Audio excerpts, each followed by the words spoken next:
This module is about measurement and data sources for contraceptive practice. The objectives of the module are to learn the basic measures of contraceptive practice, to learn about the sources of data on contraceptive practice, and to observe variation in these measures across different settings globally. So how should we measure contraceptive practice, and how do we measure contraceptive practice? There are several methodological considerations. First is the period of protection. Are we interested in measuring contraceptive coverage or protection during a specific episode or during a particular interval? For example, for each coital episode or for an interval of time. And during that interval of time, are we interested in whether the protection is with a temporary method or if there has been permanent protection, such as with sterilization? What unit of analysis are we covering? Is it the person, contraceptive use by the female or the male, or is it for a couple? Also, are we interested in measuring contraceptive use synchronized with coital episodes? Are we interested in only coital-dependent methods such as condom and withdrawal? What is the motivation for using contraception? Are we interested in gauging coverage by the type of motivation? Is it for spacing or for limiting births? And then the efficacy of protection is very important. What is the use effectiveness levels of different methods?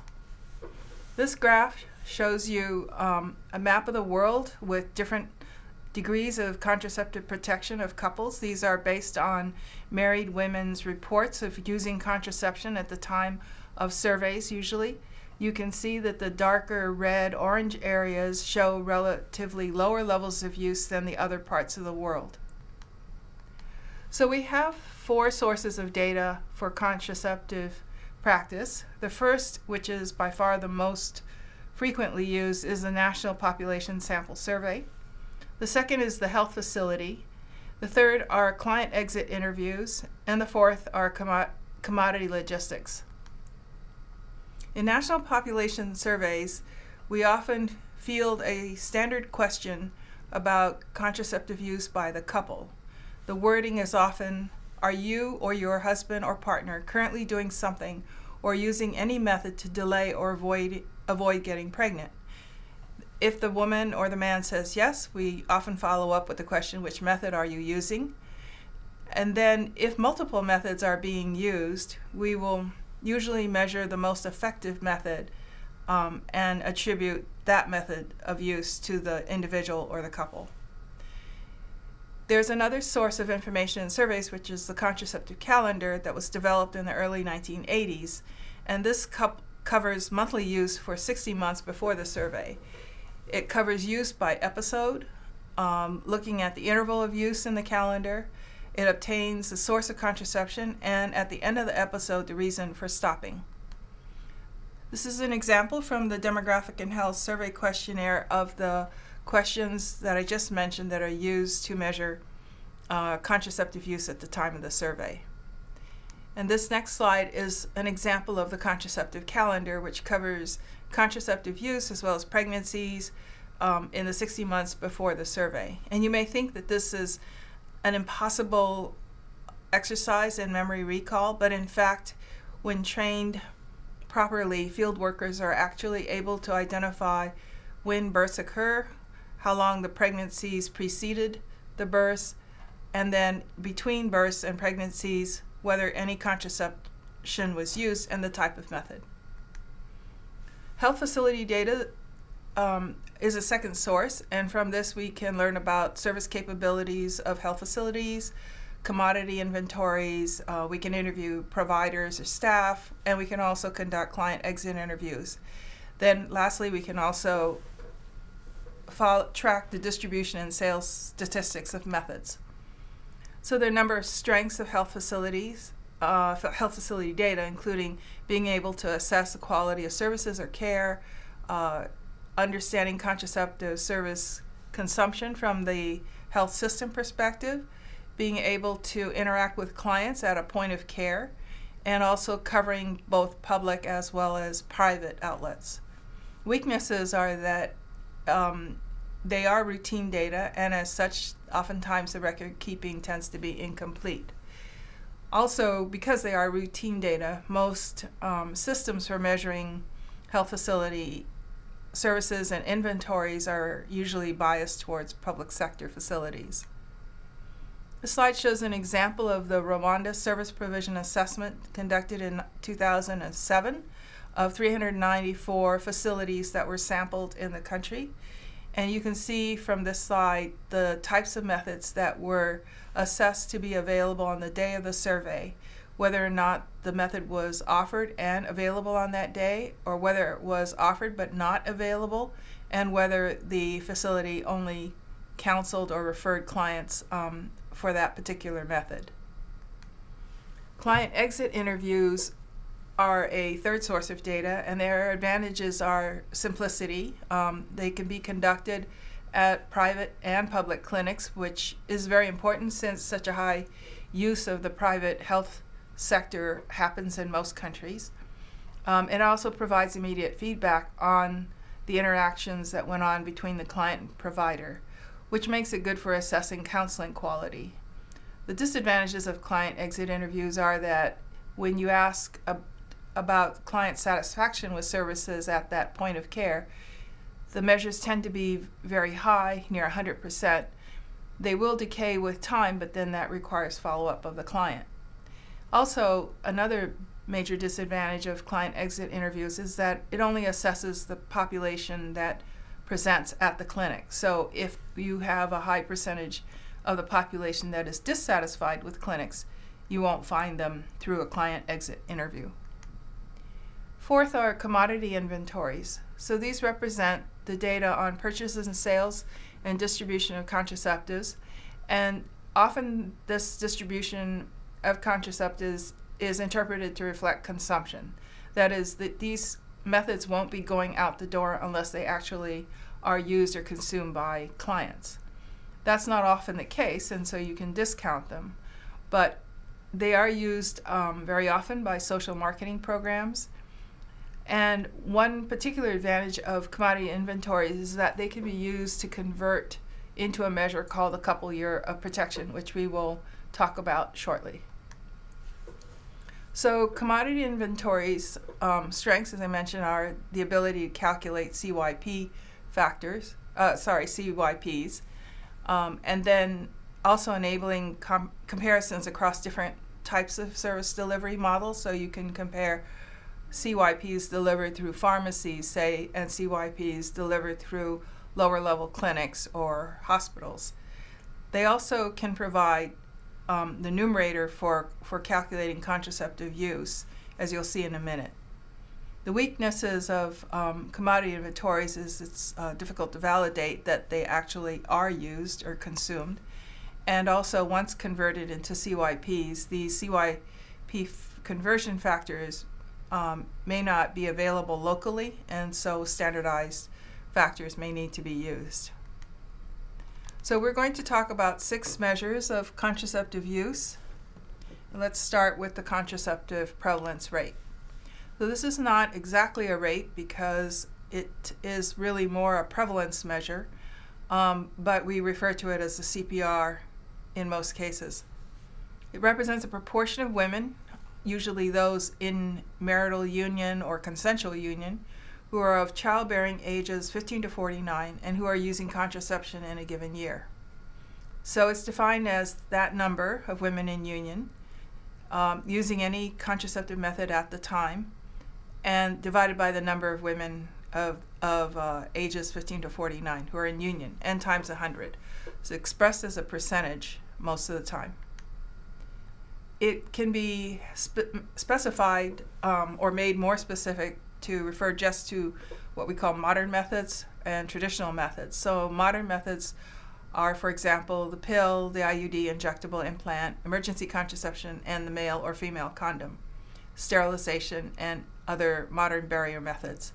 Traditional methods are rhythm, withdrawal, and any herbal or folk methods that are reported. The fact that they're called modern or traditional is not meant to be critical of the quality of use of the user, but really that the modern reflects methods that have been developed with a fair amount of scientific effort So the CPR can be examined by age, method type, marital status, gender, as we'll see in a minute. And one question we can ask is whether the denominator needs to be based on all women, or should it be based on women in union? Can it be based on men? And what would happen if it was based on men? This graph shows that the level of contraceptive use in the developing world is relatively high. It shows that a little bit more than 60% of women in union are using a form of contraception at the time the assessment was done, and that is the green bar. The bar next to it, the yellow bar, shows the proportion that is using a modern method. And since it's very close to the total level, we can see that throughout most of the world, contraceptive use is largely with modern methods. This graph shows the method mix of contraceptive use in the world around 2009. These are based on, again, married women reporting the type of contraceptive use they're using. And you can see that about 37% are not using a method, but of the remaining 63% who are using a method, female sterilization and IUDs are the most prominent methods used. And this is reflecting the patterns of use in Asia, both China and India. This graph shows for the developed regions as well as least developed and sub-Saharan Africa the method composition. This time it's doesn't total 100%, it totals the actual total prevalence of use. And then there are 3 countries also shown on the graph. So you can see in the developed region that there is a distribution of use that is quite varied across all these different methods, judging from the different colored bars. If you look at the column that is Brazil, you can see that there is primarily 1 and maybe 2 methods, and that is the pill at the bottom and female sterilization, which is the blue bar at the top. For Japan, the primary method is the male condom, followed by withdrawal or traditional methods. And then for Rwanda, the primary method there is the injectable. So if we look across the world in terms of method mixes, we will see this kind of a picture where many countries will have 1, 2, or 3 methods that are highly popular. But what we do know is that as more methods become available, the profile of use resembles more that of the developed world. We're interested in contraceptive use by age, and this graph shows the level of use amongst married women by 7 major age groups, beginning with 15 to 19, where the level of use is relatively low, and progresses to age 45 to 49. And again, you can see the difference between the yellow line and the orange line is not very large and parallels it to a large extent. So more modern use has a similar age pattern as overall use, and overall use and modern use tends to be highest at 35 to 39. If we look at use reported by young women in surveys, we can see that here for the ages 15 to 24 that it varies quite a bit depending on the region. This is broken down also by women who are in union and not in union. And the highest levels of use that we see reported are by unmarried young women who are 15 to 19 in Eastern Europe and Central Asia. That's the tallest yellow line, followed by those in Latin America and the Caribbean. We don't see much use reported by very young women who are not in union in Asia, and that's in large part because the surveys don't usually pick up use by unmarried women. This graph shows also the reporting of contraceptive use by women who are in union and women who are not in union for selected countries. And again, most of the time, the level of use reported by women in union is greater than those reported by women not in union, except, for example, in Malawi, we can see that the 2 levels are very similar. So what about the role of men in terms of family planning measurement? What do we know about their practice? We do know that there are a number of countries where male methods actually dominate. These are 3 of them. This is Pakistan, Japan, and the Republic of Korea. And you can see that the total level of use in Pakistan is 35.4%, of which 17.8% is with female methods. And now these are methods that are reported by married female respondents in the survey. So about half the use in Pakistan is with female methods.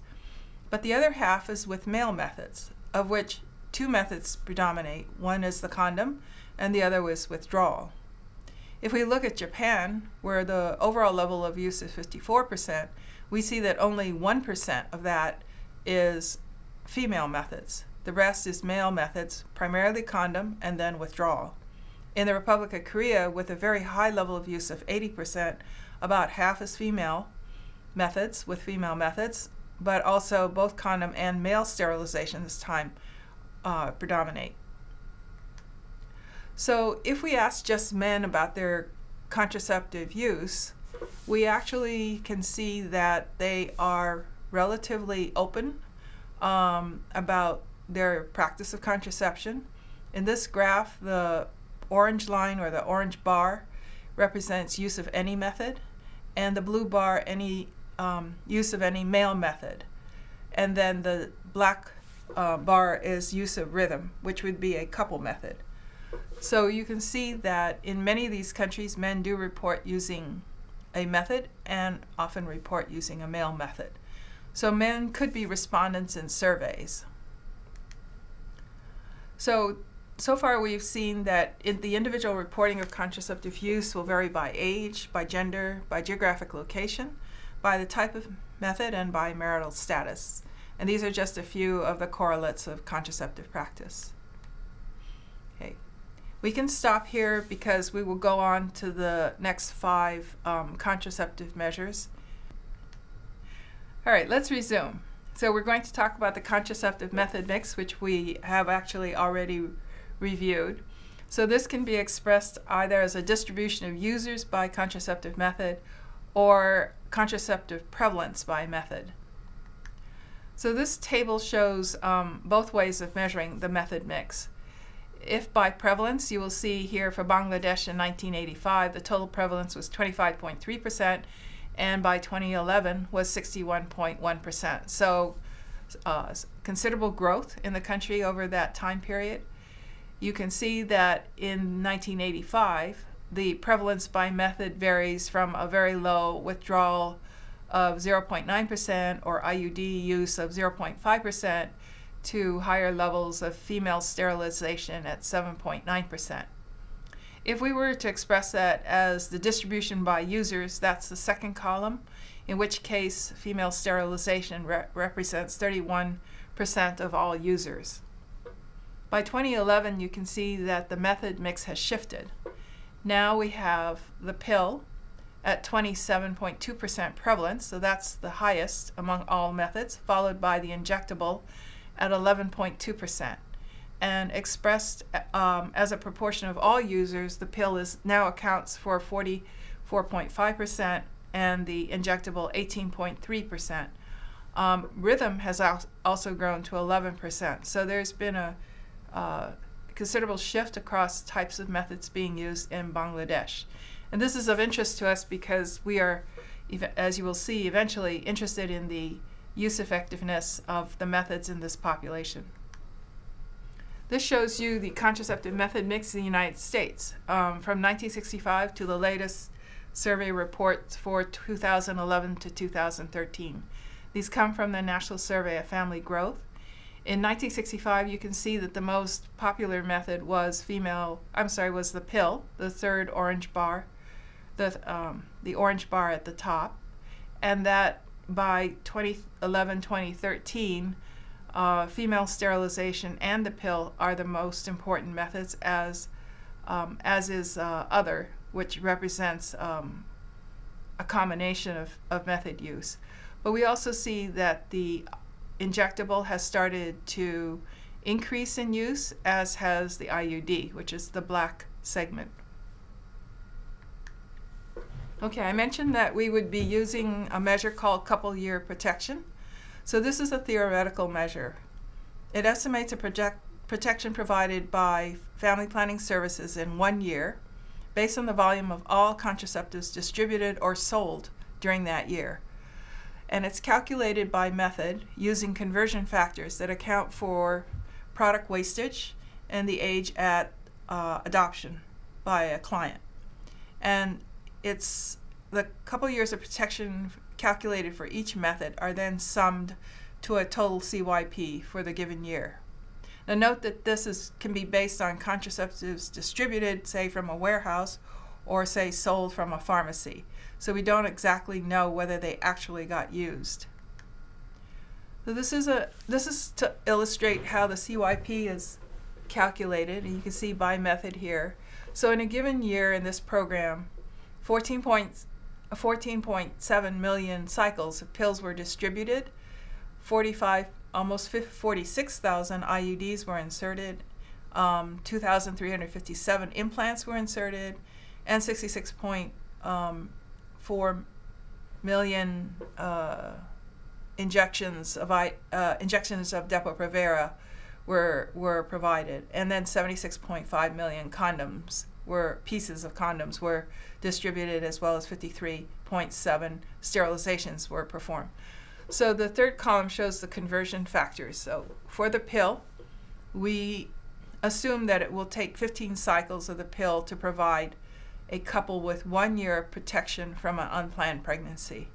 And we assume that if an IUD is inserted in that year, there will be 4.6 couple years of protection provided by that insertion, which means that that couple is protected for the next 4.6 years. The same you can see with the implant and with sterilization. For the injectable, we use 4 injections per CYP, so that's 4 trimester injections of Depo-Provera. For condoms, we assume 120 pieces are needed per year, and that's assuming that there are roughly 10 pieces used per month for a theoretical couple. So once we divide the number distributed by the conversion factors, we have the CYPs in the last column.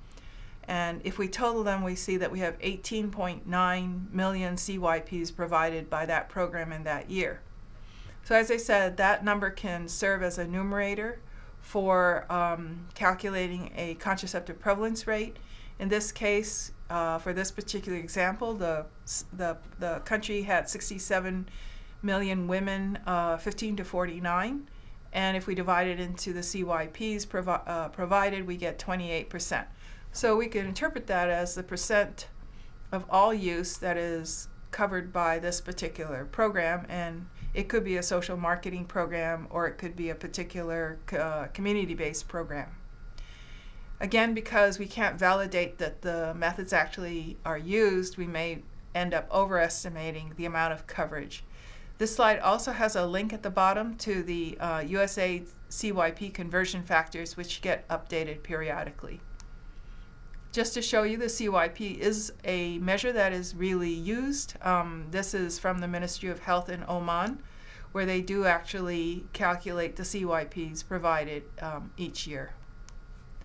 Okay. Another measure that's very important to us is contraceptive discontinuation rates. And this is defined as the percent of contraceptive users who discontinue using their method in the first 12 months of use. It's calculated using life table methods. It requires having calendar data so that you have episodes of use. It usually is calculated by method. And also you can calculate it based on the first method adopted, or you can calculate it based on all methods in use. We are interested in why couples or women will stop using, and so we usually ask for the reason for discontinuing so that we can see whether it was voluntary or involuntary. And also we're interested in this measure because it's a very good way of gauging preconception health and contraceptive morbidity. So to illustrate further, the types of reasons that we track are accidental pregnancy. So that's if there was a failure with using contraception at the time of the pregnancy, whether they stopped because they wanted to become pregnant, whether they stopped because they no longer had need. For example, the spouse was away. Think about military couples who are separated. Either the male or the female became infecund. If they stopped because they were worried about their health, the impact of the contraception on their health, or had experienced side effects, and also if their spouse disapproved, or if they stopped because they couldn't afford the method or couldn't access it. So this contraceptive discontinuation measure actually helps us know about failed and successful contraception. An example of successful contraception is if the method was stopped because they sought a different method or switching. So here you can see the discontinuation rates that are the most current right now. They come from an earlier National Survey of Family Growth in the United States, and they've been corrected for underreporting of abortion. But you can see the discontinuation rates in the first 12 months of use are fairly high. For example, it's about 82% for male condom. It is lower, for example, if for the pill, 47.4. But overall shows that within the first 12 months, a fairly high percentage of users will stop. This graph shows discontinuation of the injectable amongst very young women who are 15 to 19 in Uganda, Zimbabwe, and Bangladesh. And again, you can see that we are looking at discontinuation rates that range from 33 to 47%, of which the major reason for stopping is side effects or health concerns. But also between 3 to 9% stop because they want to become pregnant. Okay, our next to last measure is the contraceptive failure rate, and this is related to contraceptive discontinuation, but it is just one reason. We look at contraceptive failure in terms of just this one reason why women discontinue, which is that they experienced an unplanned pregnancy. So the contraceptive failure rate represents the cumulative probability that adopters of a contraceptive method will experience an unintended pregnancy or an unplanned pregnancy during the first year of use. Usually it is the first 12 months. It could be within 6 months, or it could be within 18 months. And here's the efficacy of commonly used methods. These are US data, and you can see that there are two columns here. One is perfect use and one is typical use. So again, failure is the proportion of women who will experience an unplanned pregnancy in the first year of use. And you see it's very low for most methods except, say, withdrawal and spermicides. If we look at typical use, which allows for human error to creep in, we can see that the rates are higher. For example, the condom is 2%, has a 2% failure rate under typical perfect use circumstances and a 15% failure rate under typical circumstances. Methods like the IUD, to some extent injectable, but the implant and female or male sterilization, which don't have much human error creeping in, have failure rates that under typical use are very close to what they would have under perfect use. So it's important to keep in mind that failure rates are measured in the first 12 months of use, but we can look at failure over time. And this is a study using demographic and health survey data for 20 countries. They use the calendar data. And going back in time to 48 months before the survey, you can see that for withdrawal and periodic abstinence, that these are the top the curves at the top of this graph, that somewhere around 25% of users who continuously use those methods over the 4 years will experience an unplanned pregnancy.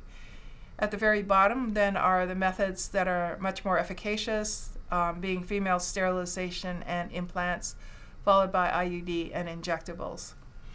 So failure will occur, and it is important to keep in mind that failure compounds with each year of use.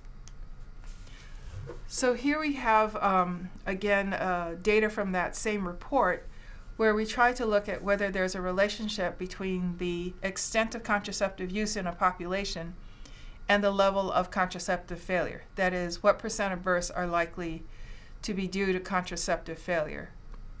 So this shows that there is a gradual positive relationship between the level of contraceptive use and failure, but it does suggest that as contraceptive practice becomes more widespread, failure will increase.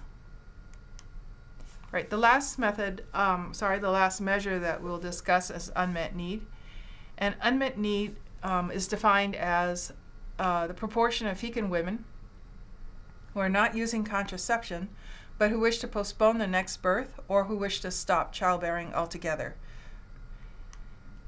So to reiterate, a woman is defined as having unmet need if she's fecund, if she is exposed to regular sexual activity, so we proxy this by marital status or union status, if she's not currently using any contraception, and if she says she does not want any more children or she wants to postpone her next birth for at least 2 years.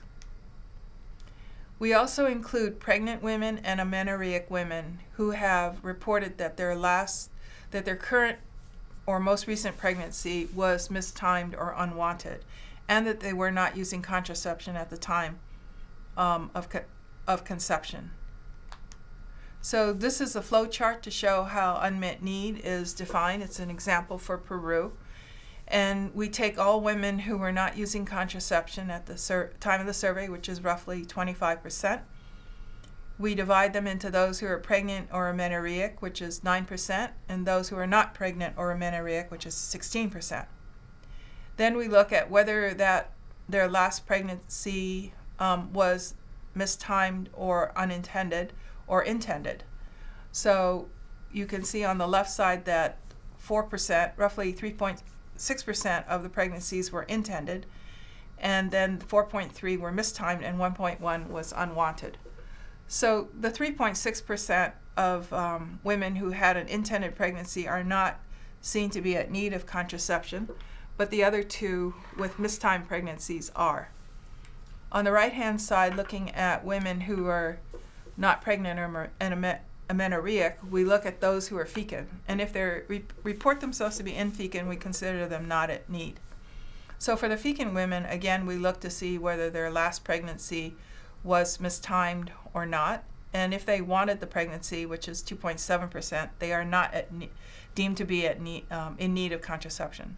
So if we take all of those boxes down to where we're looking at need for spacing or limiting, you can see that the total unmet need then is now 6.1%. And this is how the measure is calculated. So it has many advantages programmatically because it tells a program how many women who are not now using might need contraceptive coverage. But note that these are not women themselves saying they will use contraception. Rather, they're saying that they would like to space or limit births and they're not now using. So for Senegal, you can see that the measure of unmet need actually varies. It doesn't change linearly over time. It went from 37% to 31% between 1986 and 2005. So because it doesn't change linearly, sometimes we cannot assume that if we were to provide or expand contraceptive delivery, that there would be an immediate adoption. Also, the unmet need measure doesn't change as quickly as, say, contraceptive prevalence measures do, which can go up relatively rapidly. And this graph shows unmet need levels by region between roughly 1990 and 2009. However, we do know that as modern contraceptive use increases, that the level of unmet need will go down, and that's shown in this scatter plot here, where contraceptive use is on the x-axis. Okay. We also know that there are roughly 200-some million women who express a need to space or limit childbearing but do not currently use. So it is a useful measure. It is not a highly predictive measure of adoption. So in sum, you can see that there has been an impressive amount of global information collected about what is a relatively private behavior. You can see that there are a range of measures available to evaluate the quality and extent of contraceptive use worldwide. Most of our measures have been based on national population surveys. There must be over 300 such surveys now available for analysis, and they've been fairly standardized in their measurement. And as contraceptive practice evolves to being a routine behavior for most couples, there will be a need to refine the measurement of it so that the granularity of different levels of protection can be better gauged. So last, these data have informed the strategic directions for family planning programs worldwide and much of the policy making behind it.